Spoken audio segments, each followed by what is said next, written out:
La reina de corazones abre el suyo justo ahora, muerte de Vargas Llosa. Isabel Preisler sin líneas rojas.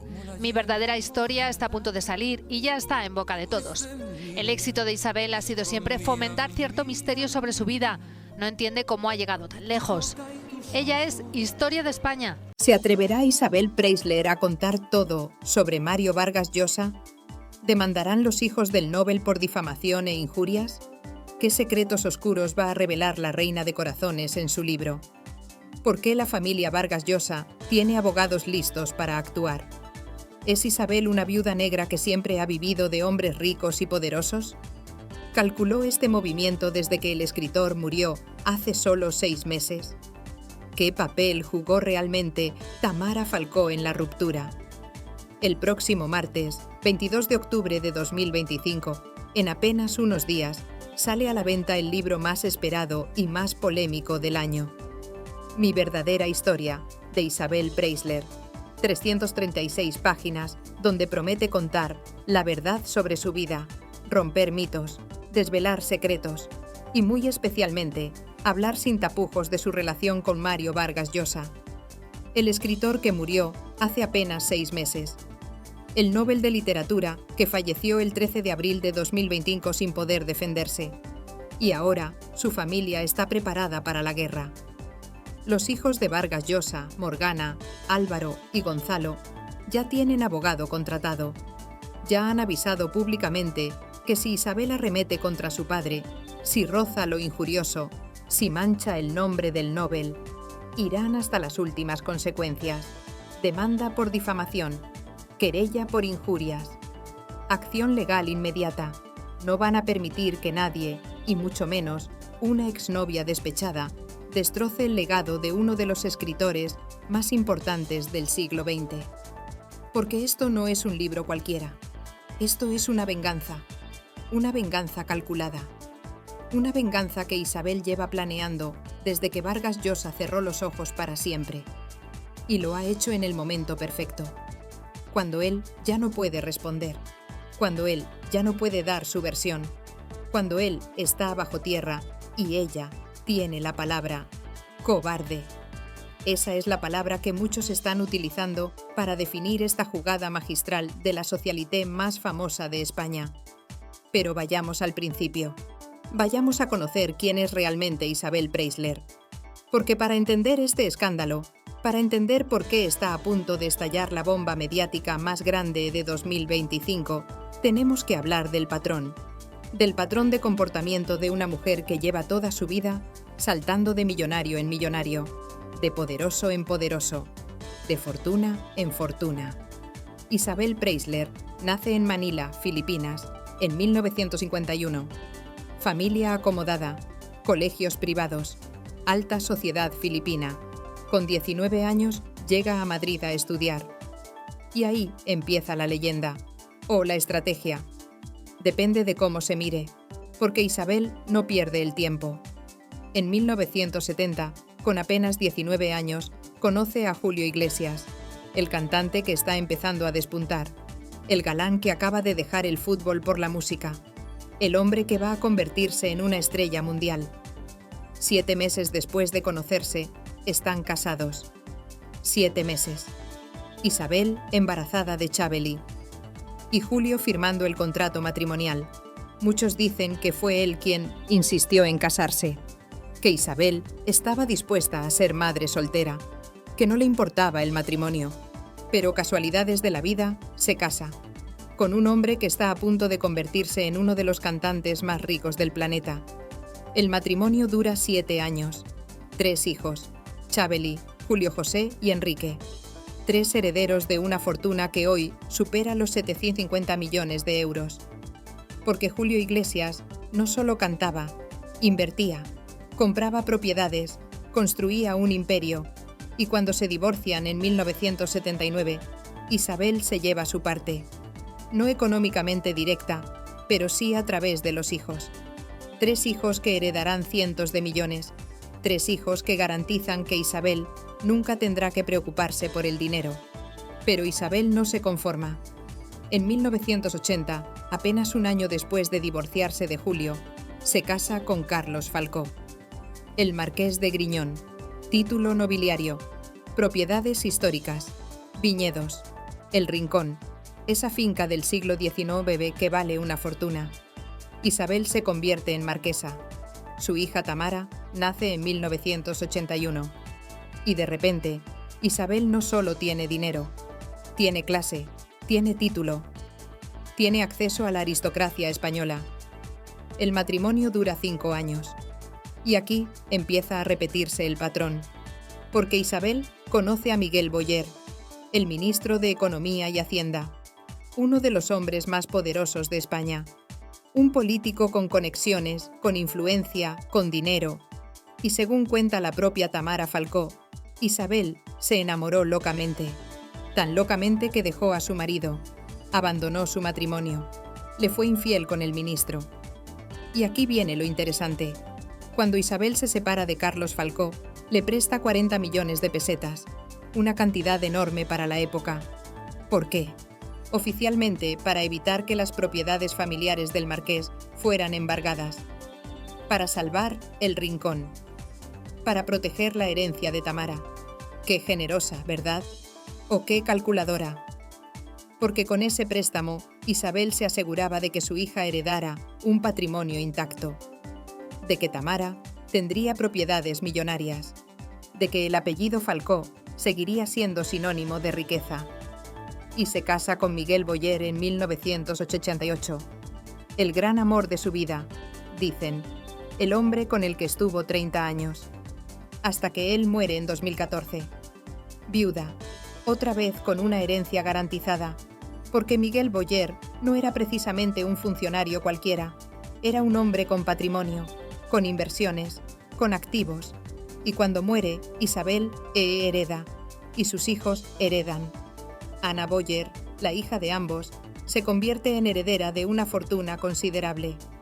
Pero espera, que la historia no termina ahí, porque apenas unos meses después de enviudar, Isabel empieza a ser vinculada con Mario Vargas Llosa, el Nobel de Literatura, el escritor más prestigioso de habla hispana, el intelectual que llevaba décadas casado con Patricia Llosa. Y de repente, en 2015, Isabel reconoce públicamente que está con él. Curioso, ¿no? Siempre hombres poderosos, siempre hombres con dinero, siempre hombres con prestigio. Julio Iglesias, cantante millonario. Carlos Falcó, marqués con propiedades. Miguel Boyer, ministro con fortuna. Mario Vargas Llosa, Nobel de Literatura. Y ahora, según rumores, ya hay otro millonario en el horizonte. Un empresario divorciado de unos 70 años con gran patrimonio. Isabel Preisler no ha trabajado un solo día de su vida en un empleo convencional. Ha vivido de ser Isabel Preisler, de su belleza, de su elegancia, de su capacidad para estar siempre en el lugar correcto, con la persona correcta, en el momento correcto. Viuda negra, la llaman algunos. Estratega, la llaman otros. Superviviente, se define ella misma. Pero el patrón está ahí, innegable, evidente, repetido durante más de 50 años. Y ahora volvemos a Vargas Llosa, porque la relación con el Nobel no fue como las anteriores. Esta vez no hubo boda.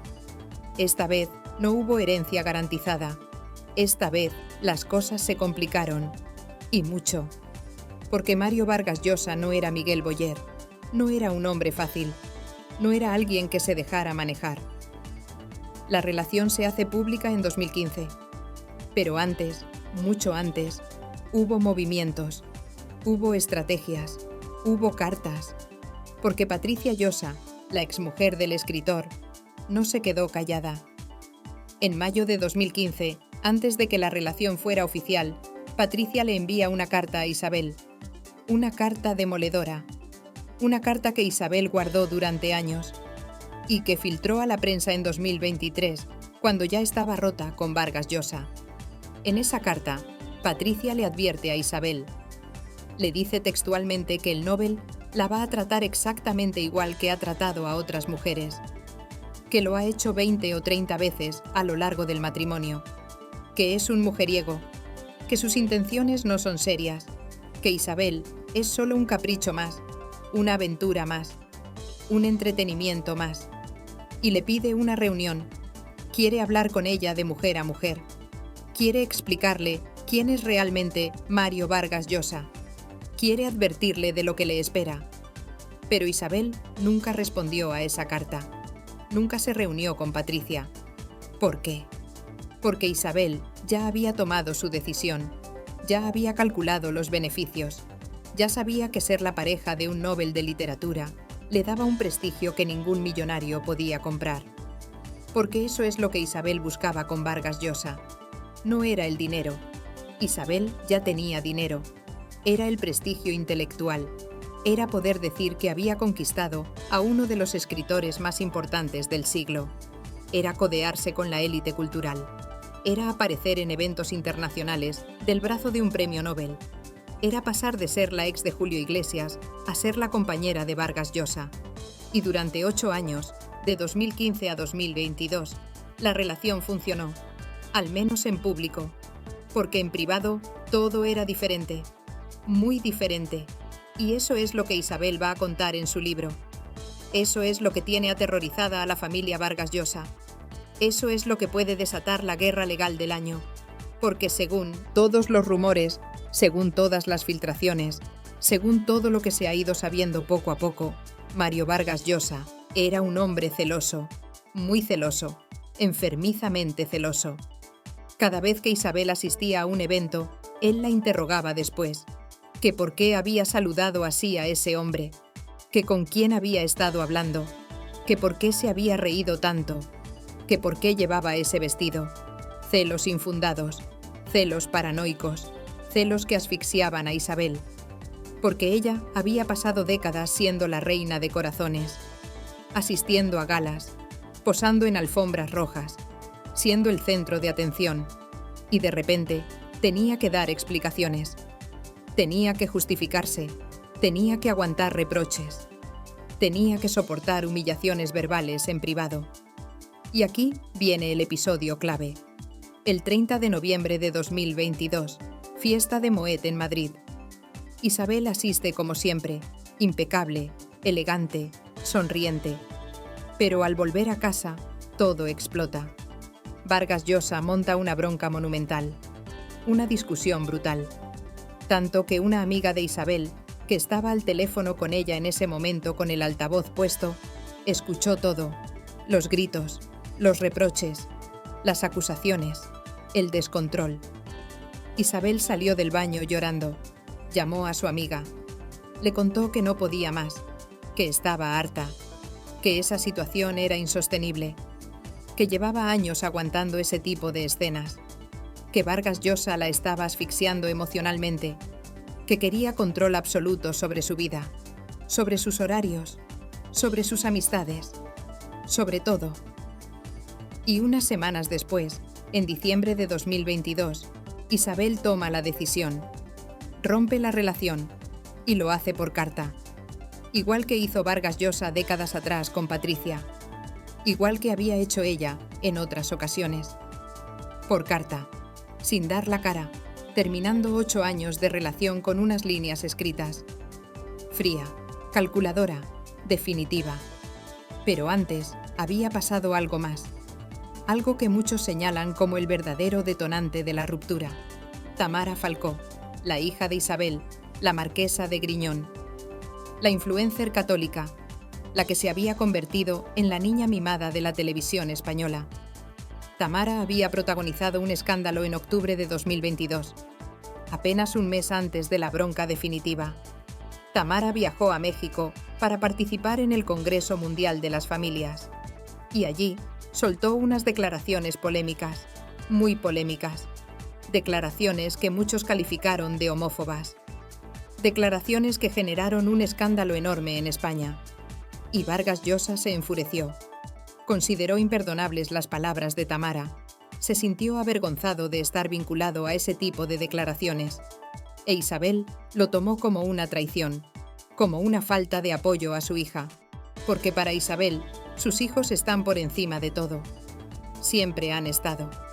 Y que Vargas Llosa criticara públicamente a Tamara fue algo que nunca le perdonó.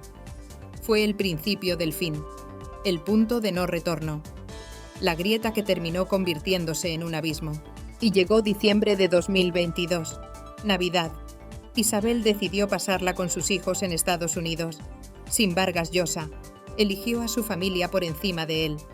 Y el escritor se sintió desplazado, ofendido, humillado, porque él esperaba pasar esas fechas con Isabel. Él quería ser prioridad. Él no entendía que para Isabel, sus hijos siempre iban a estar primero. Y esa fue la gota que colmó el vaso. Porque Vargas Llosa nunca perdonó ese desplante, nunca superó ese rechazo.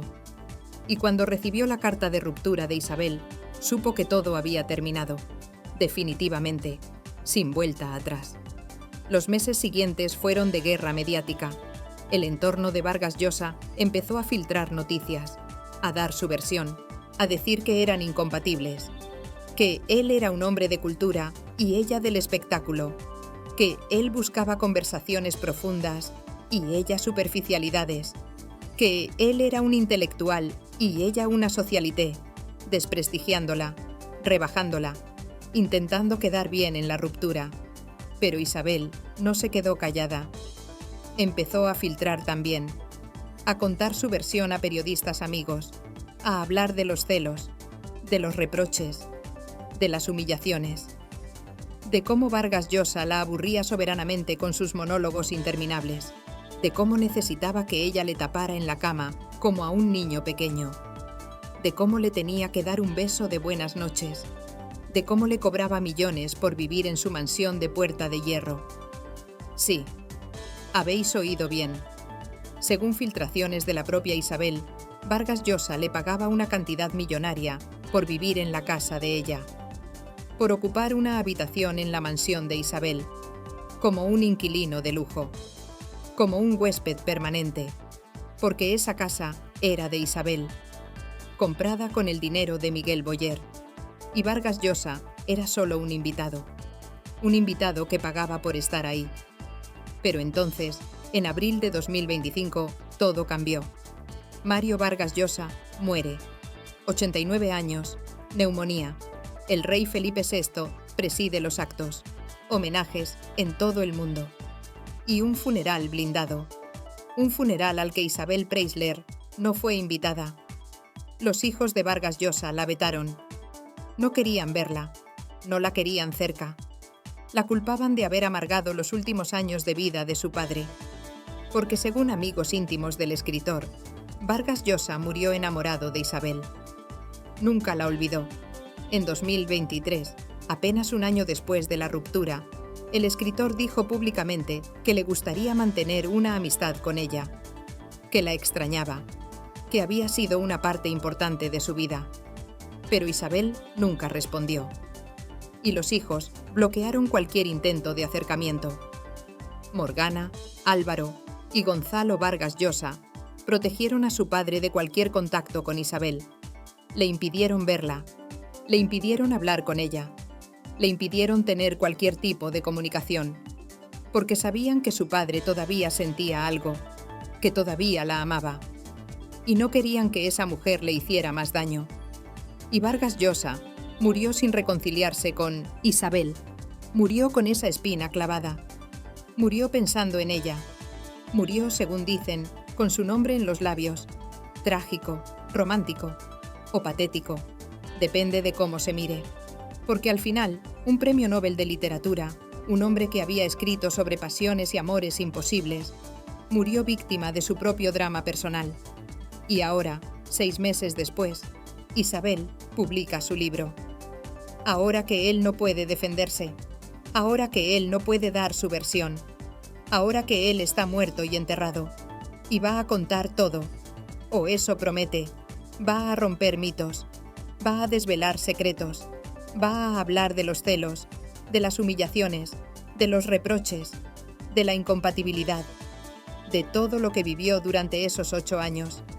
Y la familia Vargas Llosa está preparada. Tienen abogado, tienen estrategia, tienen claro que si Isabel se pasa de la raya, si difama, si injuria, si calumnia, van a actuar.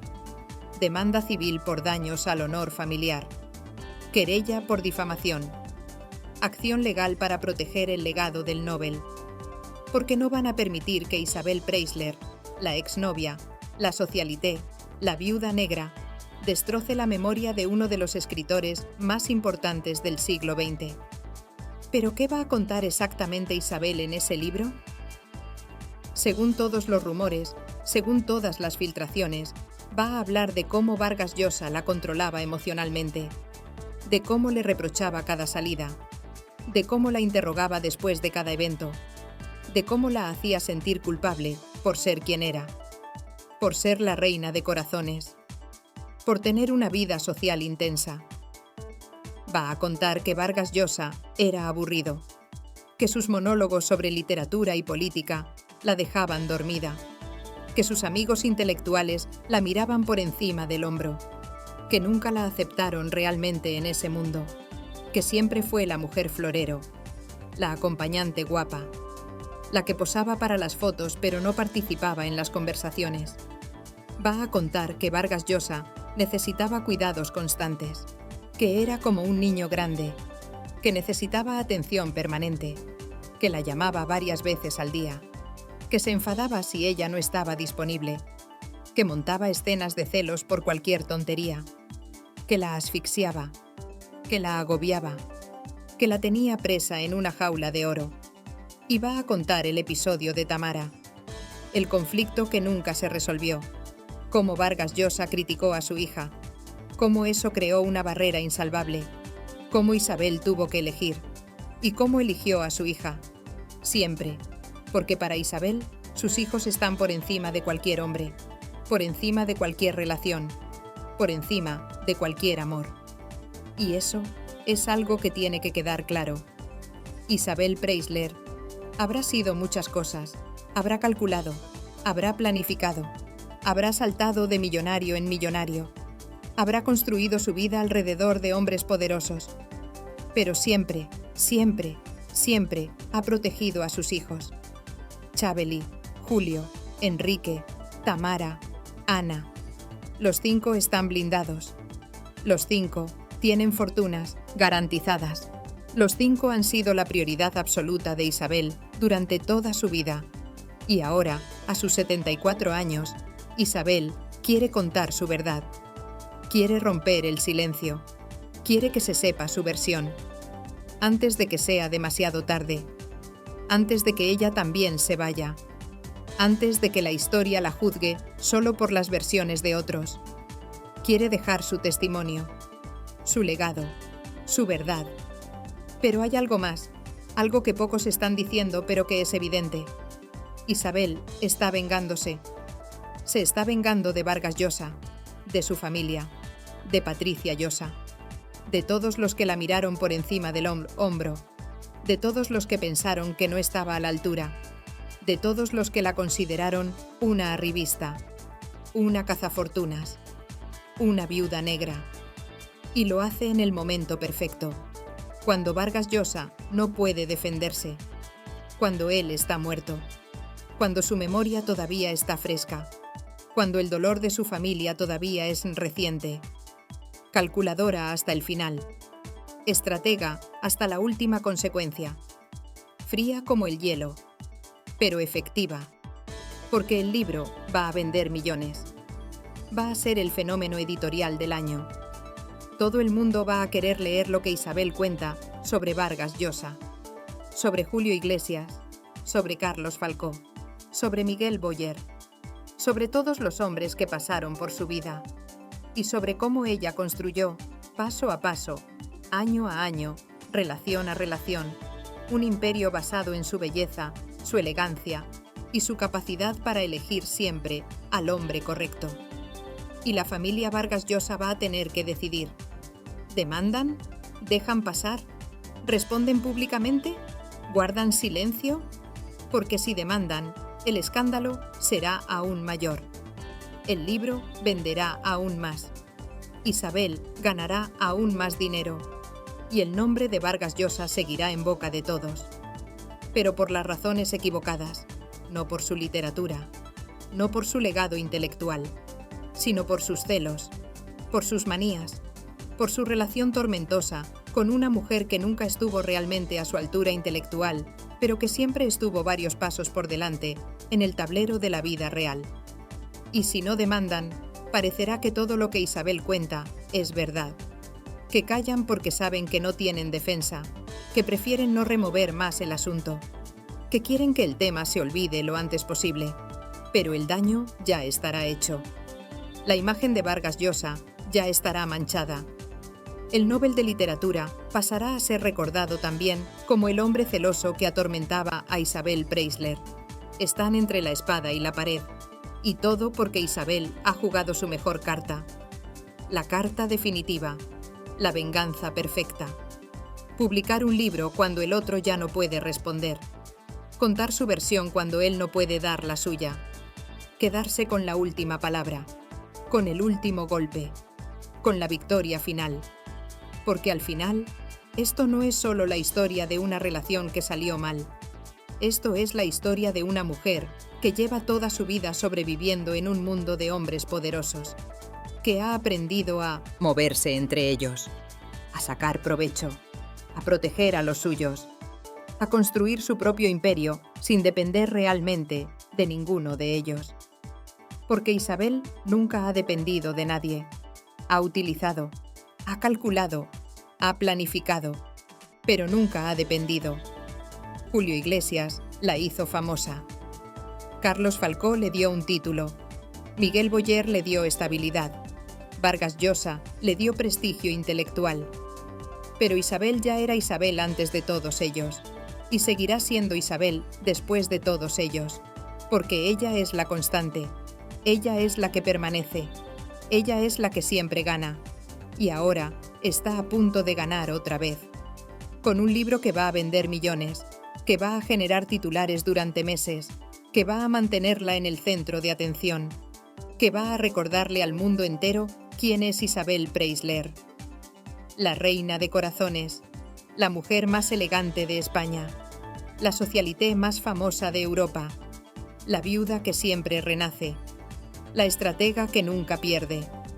El martes 22 de octubre, el libro llega a las librerías, 336 páginas, 25 euros probablemente. Editorial Espasa. Y millones de personas esperando para leerlo, para conocer los secretos, para saber qué pasó realmente, para entender cómo fue la vida de Isabel Preisler y muy especialmente para conocer los detalles oscuros de su relación con Mario Vargas Llosa. La familia está preparada, los abogados están listos, las demandas pueden llegar en cuestión de días, la guerra legal puede estallar en cualquier momento, porque esto no ha hecho más que empezar. La publicación del libro es solo el primer acto. Luego vendrán las entrevistas, las promociones, las declaraciones, los comunicados, los desmentidos, las filtraciones, el escándalo permanente. Y en medio de todo esto, una pregunta que nadie se atreve a hacer en voz alta. ¿Calculó Isabel Preisler la muerte de Vargas Llosa como el momento perfecto para publicar su libro? ¿Esperó a que él muriera para poder contar su versión sin que él pudiera responder? ¿Es tan fría? ¿Es tan calculadora? ¿O simplemente ha aprovechado las circunstancias? Porque el timing es perfecto. Demasiado perfecto. Vargas Llosa muere en abril. El libro se anuncia en septiembre. Sale en octubre. 6 meses. El tiempo justo para que el dolor de la familia sea todavía intenso. El tiempo justo para que la memoria del escritor esté todavía fresca. El tiempo justo para que el escándalo tenga el máximo impacto. Casualidad, o planificación, suerte, o estrategia, timing, o cálculo. Isabel Preisler nunca ha dejado nada al azar en su vida. Ha planificado cada movimiento, ha calculado cada paso, ha elegido cada momento. Y este no va a ser diferente. ¿Se atreverá Isabel a contar todo sobre Vargas Llosa? ¿Hablará de los celos enfermizos que la atormentaban?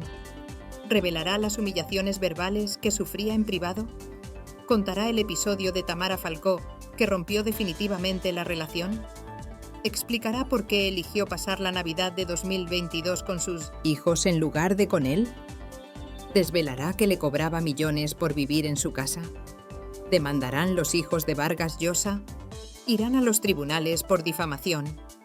¿Presentarán querella por injurias? ¿Defenderán el honor de su padre con todas las consecuencias? ¿O preferirán guardar silencio y dejar que el escándalo pase lo antes posible? ¿Es Isabel Preisler una viuda negra que ha vivido toda su vida de hombres ricos y poderosos?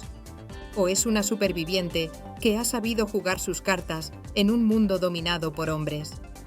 ¿Es una cazafortunas? ¿O una mujer inteligente que ha sabido proteger a sus hijos por encima de todo? ¿Murió Vargas Llosa enamorado de Isabel? ¿La perdonó antes de morir? ¿Intentó contactar con ella? ¿O se fue con rencor, con dolor, con la espina clavada de no haber podido reconciliarse? ¿Fue Tamara Falcó la verdadera culpable de la ruptura? ¿Fueron sus declaraciones en México el detonante definitivo? ¿O solo fue la excusa que Isabel necesitaba para terminar una relación que ya no funcionaba? ¿Qué papel jugó Patricia Llosa en todo esto? ¿Su carta fue una advertencia honesta? ¿O fue un intento de sabotear la relación de su exmarido? ¿Se ha reconciliado con su familia? ¿O sigue siendo la villana de esta historia? El martes 22 de octubre empezaremos a tener respuestas. O más preguntas. Porque con Isabel Preisler nunca se sabe. Siempre hay una carta más por jugar. Siempre hay un movimiento más por hacer. Siempre hay una sorpresa guardada. Siempre hay un as en la manga. La guerra acaba de empezar. La familia Vargas Llosa está preparada. Isabel Preisler tiene su libro listo. Los abogados están alerta. Los medios están expectantes. Y España entera está esperando. Esperando el escándalo. Esperando las revelaciones. Esperando la batalla legal. Esperando el espectáculo. Porque al final, eso es lo que es. Un espectáculo. El último gran espectáculo de Isabel Preisler. Su venganza final. Su verdad definitiva. Su legado controvertido. Y el precio que la familia de un Nobel de Literatura tendrá que pagar por los errores de un hombre que murió enamorado de la mujer equivocada.